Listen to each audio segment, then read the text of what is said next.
Politicians and celebrities make deals behind closed doors, promises broken in their income source. Hidden agendas run the grand parade. In the circus, choose a masquerade. Believe me, I wouldn't lie. I've been given money, power, and fame to keep you in line.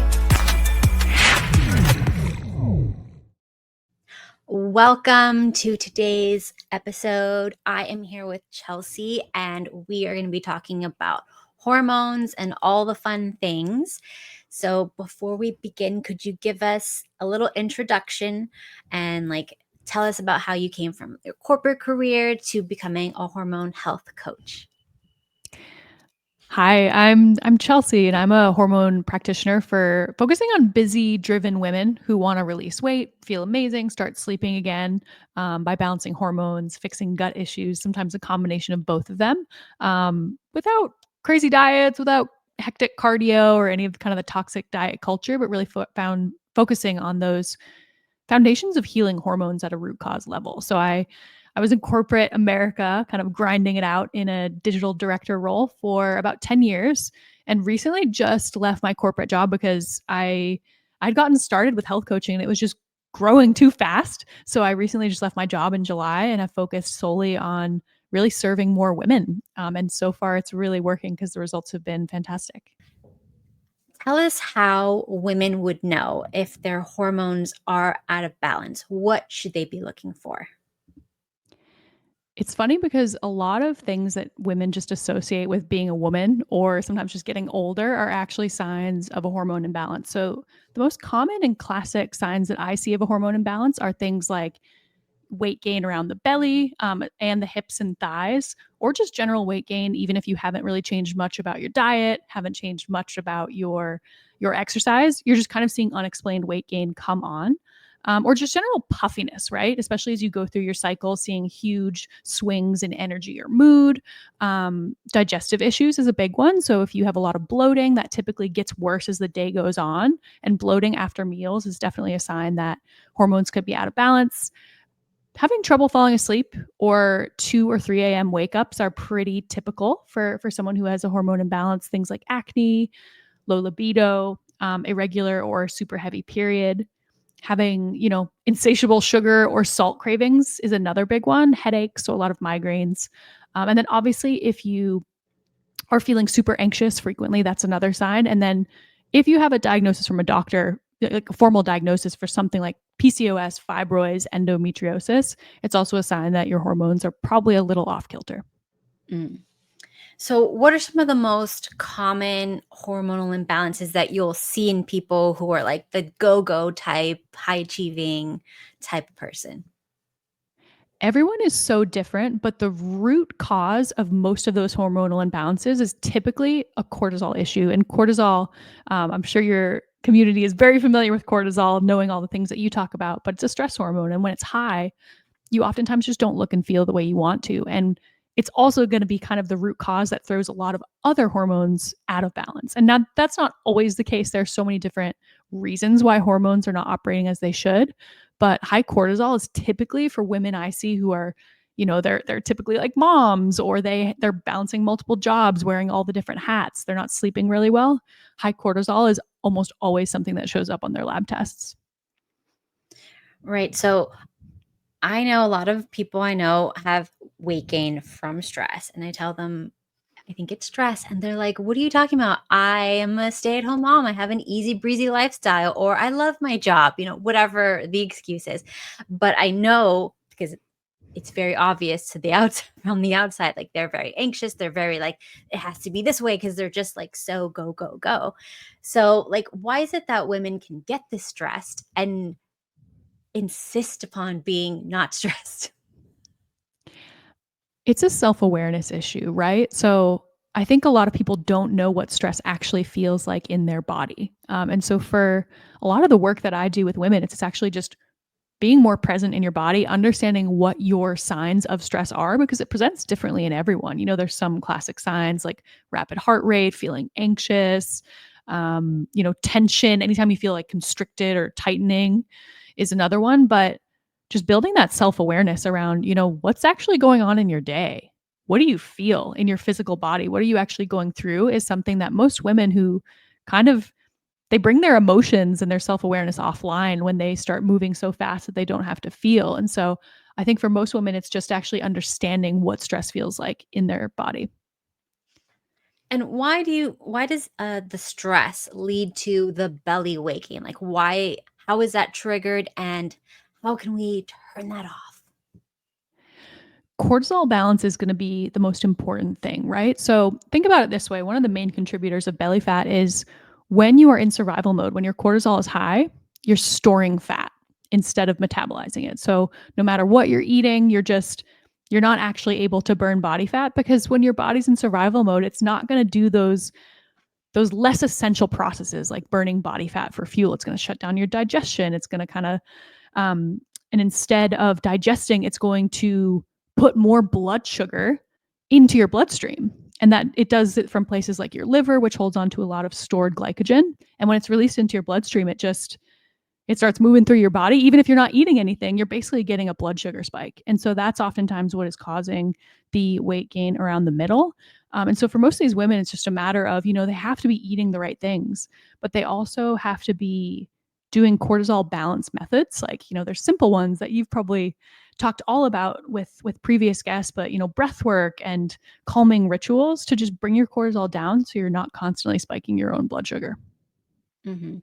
Yeah, one of my favorite one is take long hot baths, do saunas, things like that.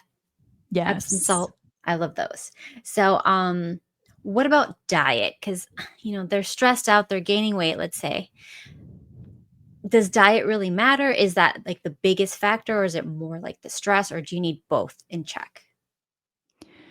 It's quite holistic. So the approach that I take with clients and the reason why they lose 10 pounds in the first 2 to 3 weeks is because we really look at all of these areas. Now, we always have to start somewhere, right? Because when we put too many changes in at once, it's not super sustainable. And the goal that I have with women is I don't want this to be a fad diet. I want this to be a sustainable lifestyle change that helps them look and feel the way they want to forever and prevent disease and um, really create foundational health in their body. So sometimes we start with nutrition, right? It's typically the easiest thing that you can do to get the fastest result. So you could do all the breath work in the world, you could do all the calming rituals in the world, but if you don't have your nutrition right, um, things just aren't going to fall into place and you're not going to get that result. So some of the fastest things you can do are just eating on a regular schedule, eating whole foods. Like, if you can't recreate it in your kitchen, don't eat it.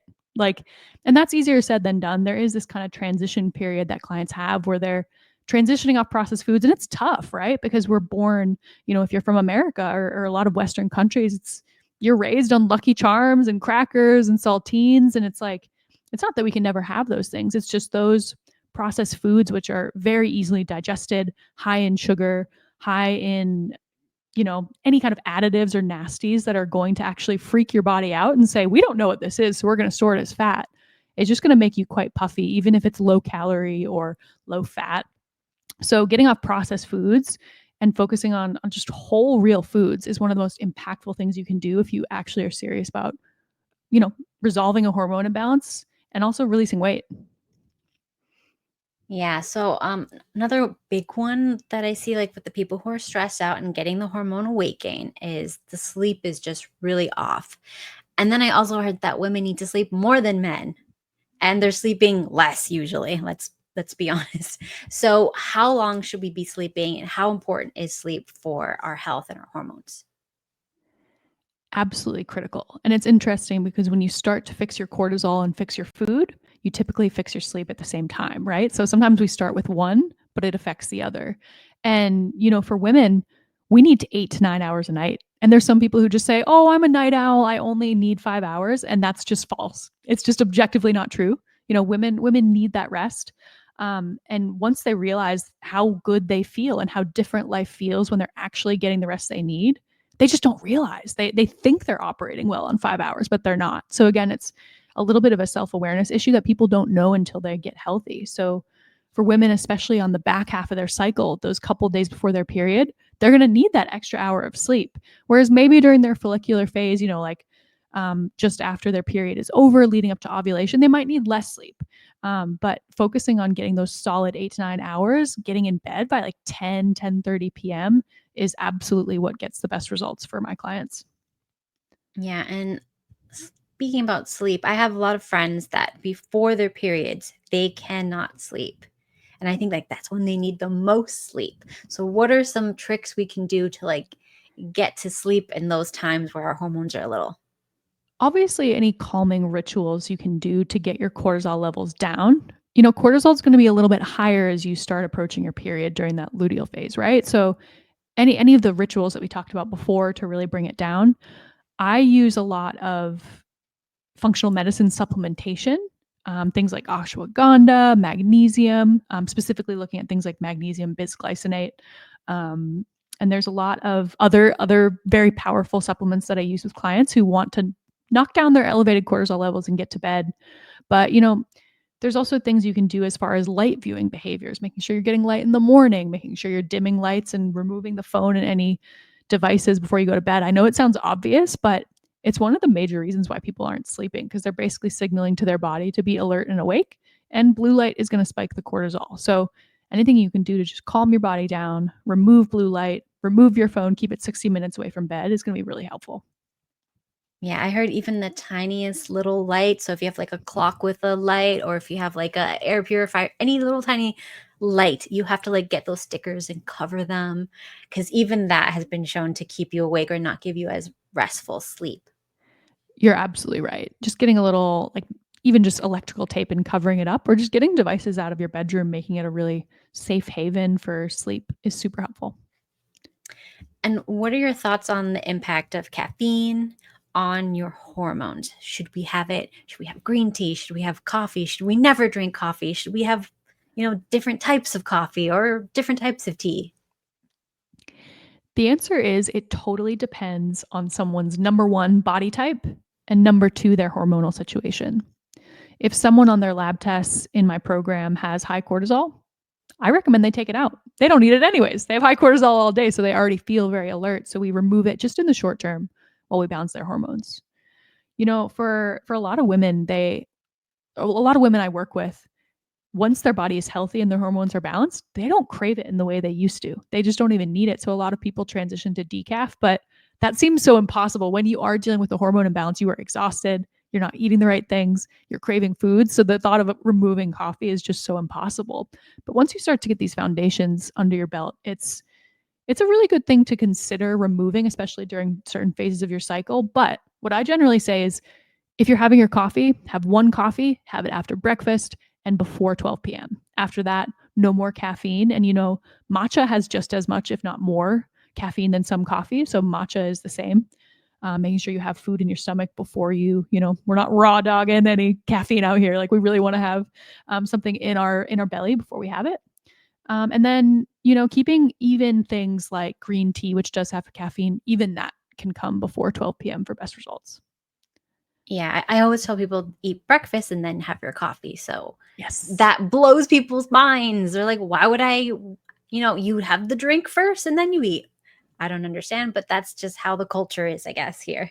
Totally. But I think people are learning. And as they learn these more sophisticated protocols and they start to see results from them, they start to build trust with their health coach and be like, okay, this person, I know it sounds crazy, but it's working.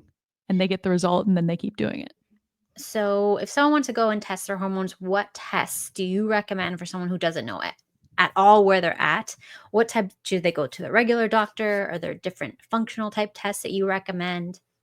I recommend doing functional testing. And the reason for that is, if you think about it this way, doctors are looking for diseases, right? And I'm not saying don't do blood work with your doctor. Absolutely do blood work. But when you're trying to resolve a hormone imbalance, it's just not going to be super helpful. There's a lot of intricacies we have to take into account when we're looking at our hormones. We have to look at different times of day, especially as women. We have to really plan it around our cycle. Blood work doesn't account for any of that. And the ranges it's looking for, they're specifically looking for diseases. So if you think about it this way, like a doctor's job is to keep you alive. A health coach's job is to help you lose the weight and sleep better. We can't hire a plumber to fix our roof, right? We have to get the right man for the job. And to resolve the issues that we're talking about today, the functional testing is going to be what we do. So I do a 4-part hormone test with my clients that really tells us exactly what's going on and exactly how to laser target their protocol to fix that woman's unique issue. And how does the gut health relate to the hormone health? It's a really interesting interplay because gut dysfunction can impact your hormones and hormones impact your gut dysfunction. So they kind of operate in this loop, right? So I will almost always see a gut issue accompanying a hormonal imbalance. And there's a couple reasons for that, right? So when you have high cortisol, when you're very stressed, your digestion shuts down. That's going to make you have a lot of bloating. It also makes you more susceptible to things like a yeast or bacterial overgrowth, like candida or any kind of bacterial overgrowth that happens in your gut. It's also going to loosen the tight junctions of your digestion. So anytime you're stressed, your gut kind of just seeps apart, which makes people more prone to things like, um, again, the candida and yeast and bacteria, but also food sensitivities. And that's going to show up as things like brain fog and um, skin rashes and headaches and things like that. So the interplay between gut and hormones is super inextricably linked. I also see, when someone does have a gut issue, it means they're not properly detoxing hormones, right? So we think about it this way, our digestion is also a detox pathway. So if we're not having a bowel movement once a day, we're not properly detoxing our hormones. And so sometimes if you're not properly detoxing estrogen because you have a gut issue, you're going to become quite estrogen dominant. And that's where you get quite puffy and you start to get the headaches and the breast tenderness. And I see this in clients all the time. So making sure that we are really healing your gut and healing your hormones at the same time is super, super important. I heard on TikTok that if you have this is like, conspiracy. So tell me if it's crazy. That if you have PMDD, you should take like an antihistamine, like Allegra or something like that, and that will calm, your mood, whatever. And that if you have histamine issues before your period and cramps, that you should take, I think it's like a Pepsid AC, or maybe I have it reversed. But anyways, so that is like all over the internet, and I'm finding people who actually are taking that, and their symptoms are subsiding. And then I found out in Midol it has antihistamines in it, so they've known about the histamines around your period going up like forever. But like, why do they go up? And what are some things that we can do when they're going up? I am not a histamine specialist, but what I do know is that histamine and gut are inextricably linked. So typically, if you do have a gut issue like SIBO, high histamine is something that typically goes hand in hand. So if you're able to kind of heal your gut, you're kind of able to help heal histamines. And we also have to remember the gut is very when I was talking before about leaky gut, it's a lot easier for histamines to be high because they're able to seep through the gut wall, and that's going to cause the histamine reactions. So anything you can do to really improve your digestion is going to help with the histamine issues. So, what are some supplements that you like for gut health, to making like the gut more calm and kind of like healing any permeability? Yeah, so I use different supplements depending on what the issue is. And we do that through gut testing, right? So for someone who has a bacterial or yeast overgrowth, we kind of do natural antimicrobials, antibacterials to kind of kill whatever is in the gut and allow it to flush out. Then we use things like Saccharomyces boulardii, which is really good for gut health and removing bad gut bacteria is a really good one. Things like marshmallow root is really fantastic to help calm your digestion. Um, Things like bone broth are very healing to the actual intestinal lining to make sure you have the amino acids to actually rebuild your gut are really helpful as well. And in general, once someone has healed their gut, getting them on a full spectrum, very high quality practitioner grade probiotic is going to be super important for that person. However, what I will say is most women who have a yeast or gut overgrowth are kind of taking all these little supplements, but they're not actually addressing the root cause that requires a formal protocol, right? So you can take all these kind of fad supplements from the TikTok shop, but if you're not actually removing the issue that's there in the first place, it's not really going to help. And that's why a lot of women have a ton of bloating and gas, but they'll take a probiotic and it'll actually get worse because they're just feeding the bad bacteria and yeast. So it's more important to actually remove it from the source, do the testing, remove it, and then repopulate it with the good gut bacteria. So, do you have any tips for people who have things like endometriosis or PCOS? Yeah. When we look at things like endo and PCOS, obviously these are diagnosed conditions with a doctor. So I do have to specify, like, I'm not a medical practitioner. I'm a health coach that helps balance hormones so that it's a little bit easier to help rebalance some of these issues, right? So for someone who has PCOS, focusing on lowering cortisol, focusing on balancing blood sugar are the two biggest things I would start with. For a lot of PCOS girlies, they also have high testosterone, which we would see on their functional medicine lab tests. And so we focus on flushing out the testosterone. So for people like that, things like spearmint tea are really helpful, making sure they're taking very specific supplements to help remove the excess testosterone. And then calming their cortisol by doing calming activities, supplements, removing processed foods, and helping balance their blood sugar by eating meals at regularly scheduled times. Now, for someone with endo, obviously, again, not a doctor, but just seeing the commonalities that I've seen in their functional medicine lab tests and stuff that they've shared with me. Like, I have one client, for example, who has had endo for 10 years. And what I saw on my end as a natural health practitioner was very, very high levels of estrogen. So, what we worked on with her was helping her actually detox estrogen so that she could start and look and feel amazing. And, I can't say I'm like reversing conditions, but there's so much you can do to help alleviate these symptoms by just helping your body detoxify estrogen, by fixing your gut, by doing a liver detox as well to make sure you're actually able to metabolize the estrogen that could be contributing to the endometriosis. So, if you know that you have imbalanced hormones, but maybe it's not like quite like severe, like an endo or PCOS or anything like that, but like your hormones are out of whack and you just want to do something to just help them that's safe for like anyone to try, what are some things they could do? Get on your foundational vitamins and minerals. So I have an ebook at the end that I can talk about that shares some of these supplements that you could start with. Getting on a high quality practitioner grade multi. So replenishing some of the nutrient and mineral deficiencies that happen when you have high stress is super critical. Adding things like ashwagandha, going on a walk after you eat food, removing and eliminating processed foods, moving your breakfast after or moving your coffee after breakfast. Just these small little behaviors, reducing screen time. These are fundamental things. And anytime you have a hormone imbalance, it's just a sign that like there's something you need to do with your foundations to get yourself back on track. So that is where I would start. And I have a free ebook that kind of goes into detail on these 6 first steps you can take if you have a classic sign of a hormone imbalance.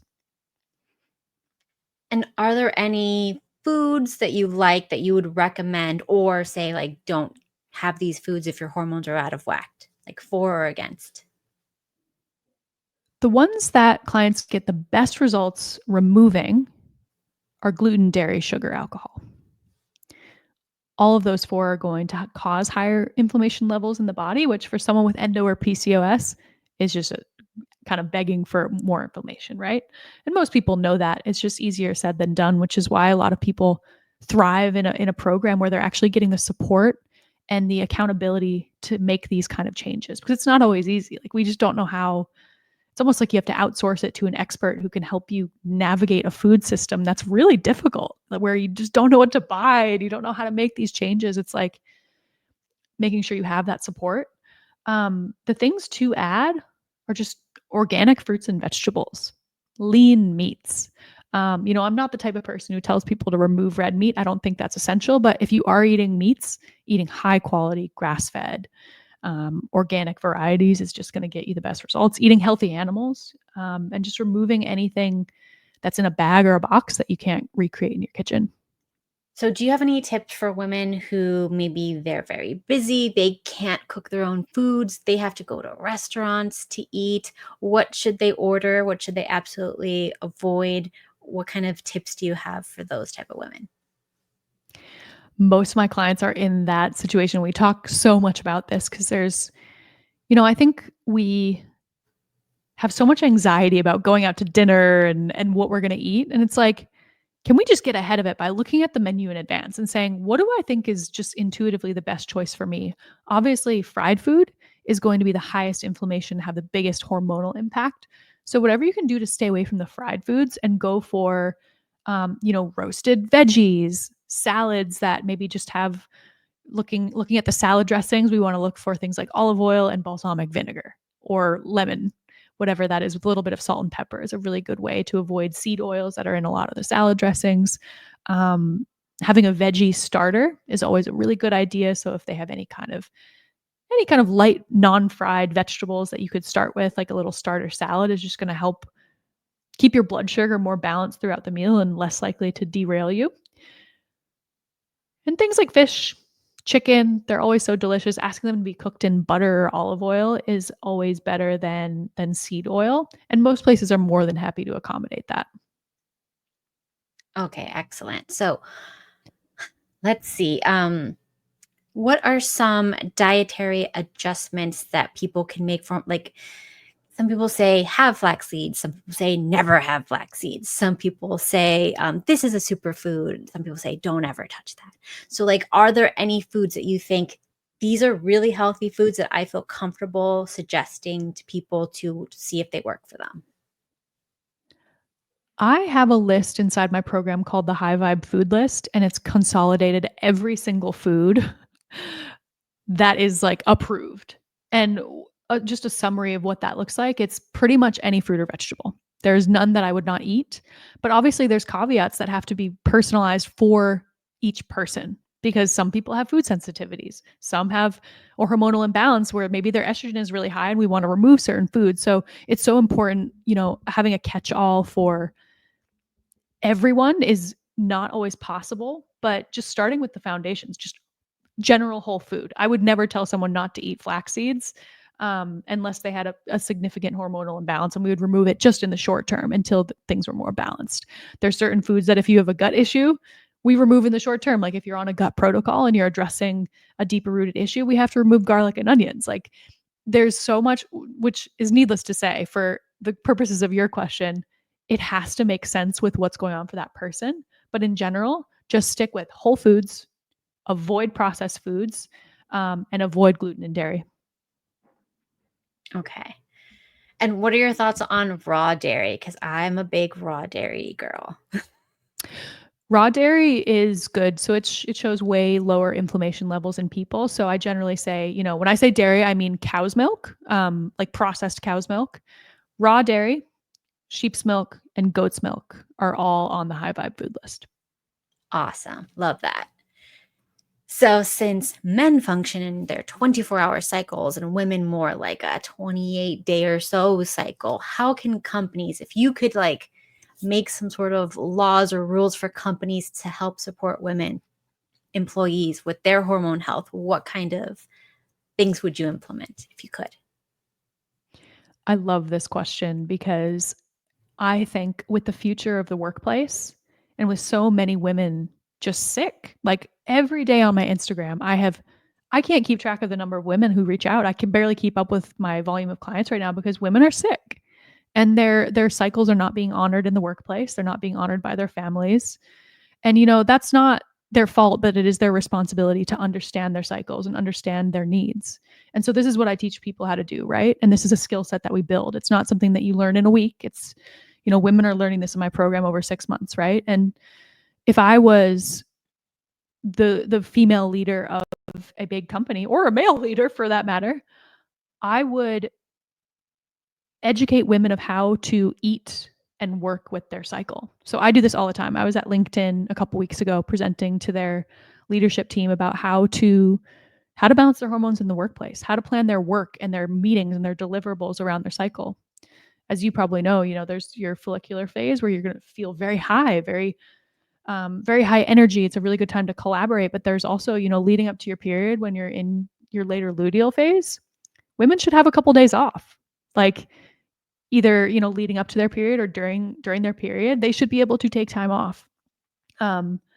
They should be able to have more autonomy over their calendars to either say yes or no to meetings when it doesn't make sense with their cycle. They should have more days off in general. I think, I live in Australia where there's 4 weeks off a year. In the US, that's not the case. It's 2 weeks and 2. most people aren't taking them. It's terrible. Yes. It's really disgraceful. And so Mhm. just, if you're not getting that from your workplace, just being more aware of your own needs and seeing how you can add more recovery and add more support for yourself outside of the workplace. I think in general, having a remote, flexible work environment is incredible for women's hormones. So I would add more flexibility for that. But also, educating women of how to eat around their cycles at the office is also super important. So making sure that they're doing their coffee after breakfast, they're doing, more carbs leading up to their period and making sure a lot of those healthy carbs are making their way in so that they're not over exercising and reducing carbs at a time where they actually need the carbs to make progesterone.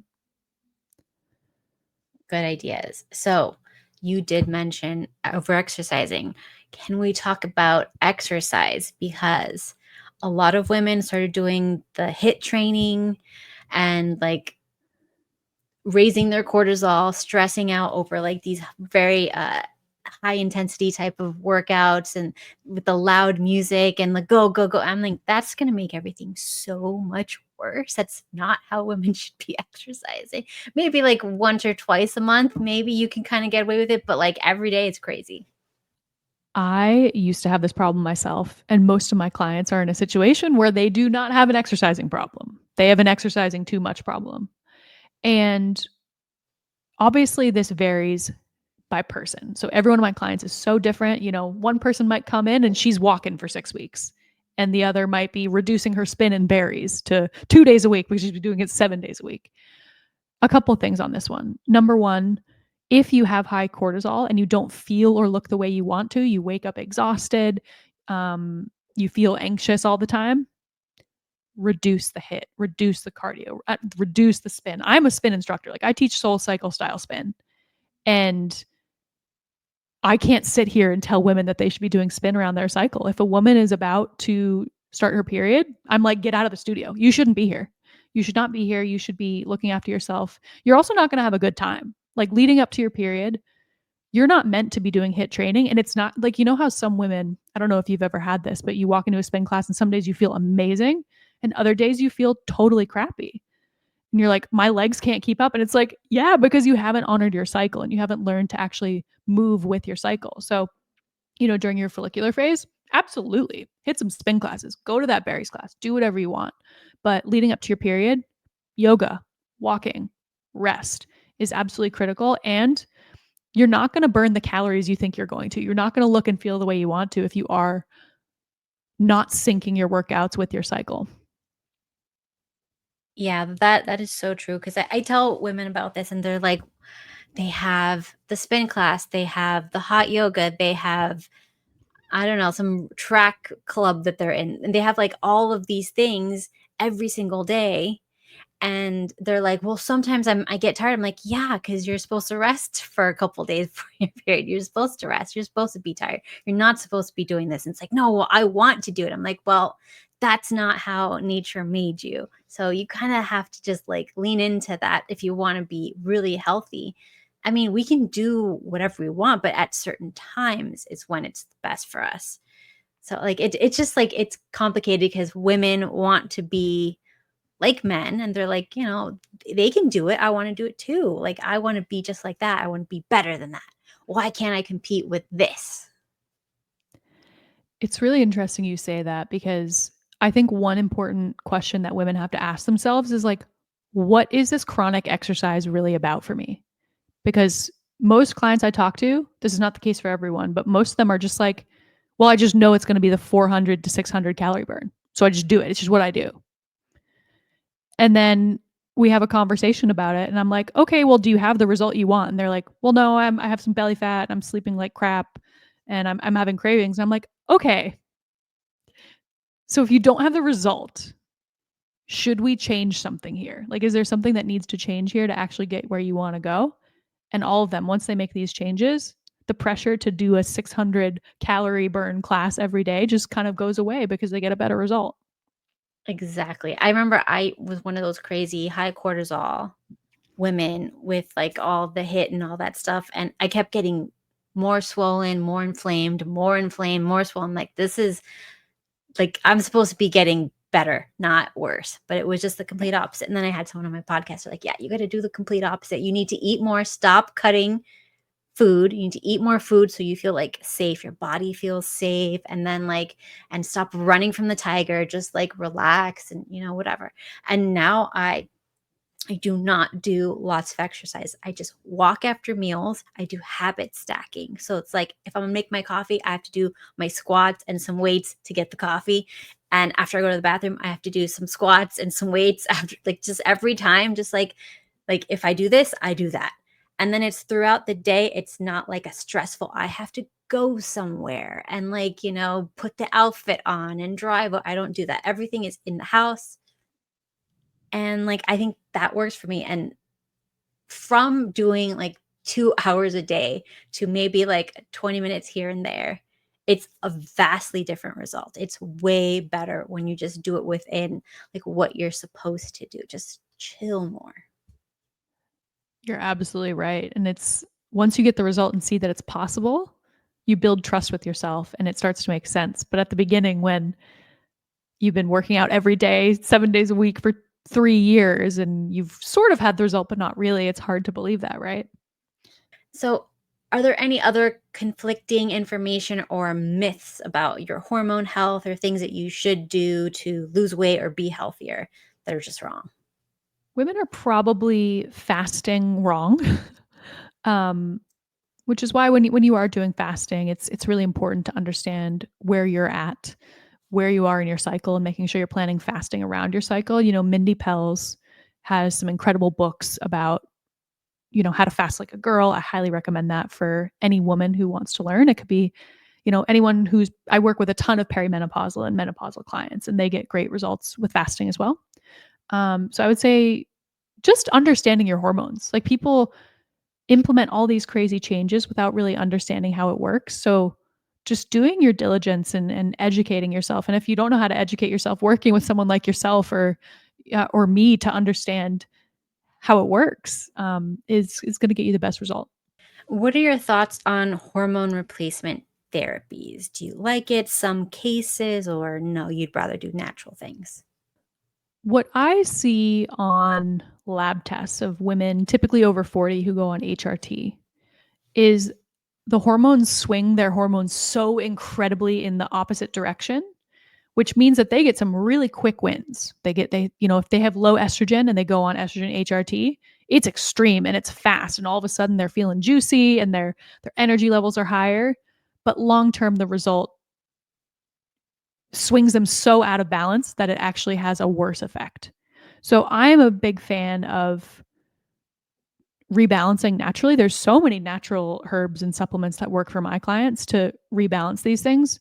And in certain situations, it absolutely makes sense. But why not explore everything else that's just going to help you get that long term result a little bit more sustainable before adding HRT? But there absolutely is a place for HRT that does make sense for some women. What are your thoughts on maca as a supplement for some women? Maca is a nice to have. It's not where I would start with a hormone imbalance. But Mm. there's no harm in maca is great. Okay, excellent. So maca, I think, is for more progesterone to increase that. I feel like that's what it was. I use some slightly different supplements for progesterone supplementation that work really well, but it definitely wouldn't hurt to keep that in. Are there any other tools or apps that you suggest that women use to maybe like track their hormone health or like see where their cycle is, what they can and can't do? I use natural cycles, but they're all pretty similar. The reason why I use natural cycles is because it syncs with Aura Ring. So I have an Aura Ring and it syncs. The most important thing, especially if you're using it for birth control, is actually taking your temperature every single day consistently at the same time before you move and get out of bed. That's really important. So because this takes your temperature just as you sleep, you don't have to manually take your temperature. So for someone like me who kind of forgets things, I love that it takes my temperature and then sends it directly to natural cycles. So it just tells me exactly when I'm ovulating. It tells me exactly, my red days where I need to use protection versus green days where I do. or where I don't need to use protection. And then you can understand your symptoms as well. So every day you can go in and add, I'm feeling puffy today, I'm feeling blah blah blah. So you can really start charting and understanding patterns and things like your anxiety, things like your cravings, things that you think are just coincidental, but maybe actually revolving around your cycle. Hmm. And what do you tell your clients as far as like what products to use on their skin, what kind of like makeup or all like those things? Because a lot of them have endocrine disruptors. So do you have any like favorite ones you like or any tips that you give them? I personally use things like Crunchy Cosmetics with 2 eyes, Jane Iredale, which is another natural skin provider. And then for my skin products, I use one called Environ. It's very expensive and you typically have to get it through a kind of like a skin professional, but I've gotten incredible results with that. That's amazing. But in general, as long as there's so many things on the market that I generally tell people like just look for phthalate free and paraben free. Things like chemical free sometimes aren't enough. Like you really want to make sure that there's no phthalates or parabens. But there's so many clean beauty products on the market right now that there's a lot to choose from. Mm. And are you one of those like don't drink your water in a plastic bottle type of girls, or are you like more lax about those things?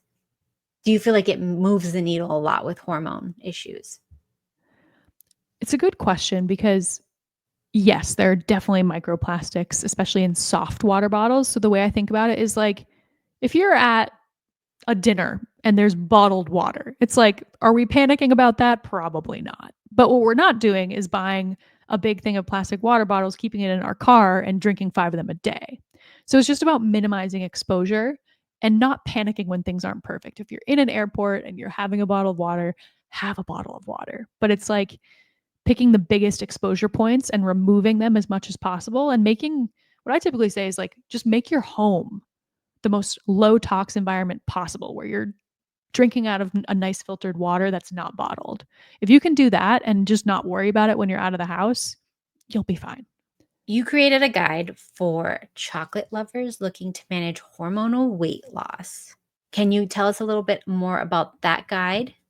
If you have any of the symptoms we've talked about today, holding on to weight, bloating, sleep issues, acne, fatigue, headaches, cravings, any changes in your period, or you have PCOS, fibroids, endo, this is where you start.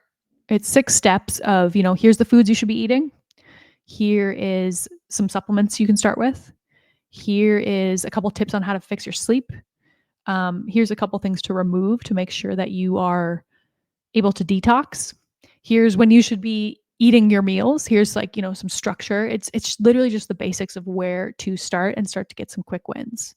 Um, so if you're serious about balancing your hormones and starting to release weight, this is always where I start with people so that they can start to master some of these fundamentals. So it's like a no-brainer. It's a free ebook. Highly recommend it for any woman who's really serious about making some changes. And how does your coaching services work? Does it matter where the women are or like how does that work? I work with women remotely in a program. So no matter where you are, I have women in Singapore, London, the U.S. We have 3 calls a week, so they accommodate different times. But it's really designed to help women make these changes, help them heal their hormones. We do functional medicine lab testing, which is available in most countries. I can run it remotely, so we can see exactly what's going on for them. And then they have the support and accountability and exact laser target protocols to actually resolve these issues and help them release the weight, help them feel and look the way they want to. So women from anywhere can absolutely do it. So, how do you see the field of like hormone health evolving and changing over the next few years? It's just getting started, but I think a lot will change. What we have to remember is there are a lot of industries that have a lot to gain from women's hormones being imbalanced, right? And so I don't think it'll ever be a super mainstream thing. But in the meantime, I think there's going to be a really big movement increasingly towards women understanding their hormones and operating within that system and having the tools to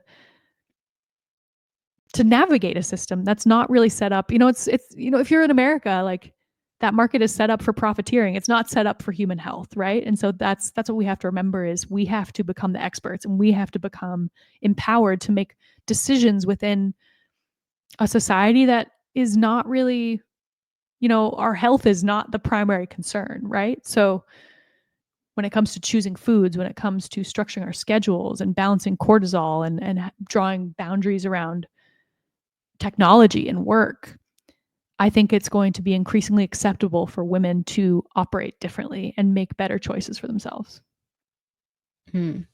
Well, thank you so much for sharing your insights with us today. But before we go, is there any last piece of advice that you'd like to leave listeners on maintaining hormonal health? If you're having symptoms, there's so much you can do to improve them. So if you've ever been to a doctor who has kind of told you that this is just the way it is for the rest of your life, it's just not the case. And I see it time after time after time with women I work with who just completely transform into women they have always wanted to be and feel ways and look ways that I did not think was possible for them. So once you're ready to make these changes and invest in yourself, your life can change so incredibly fast. So I just like sharing that with women so that they have hope, knowing that, these things are common, but they're not normal. And there's so much they can do to fix it. Yeah, that's so true. So anyways, it was so great having you with us. And I'm going to put everything in the show notes so everyone can go and check you out. And yeah, it was a great time. Thank you. Thank you. Start the revolution, let the truth begin. Wake up, they're feeding lies. Control media's got you.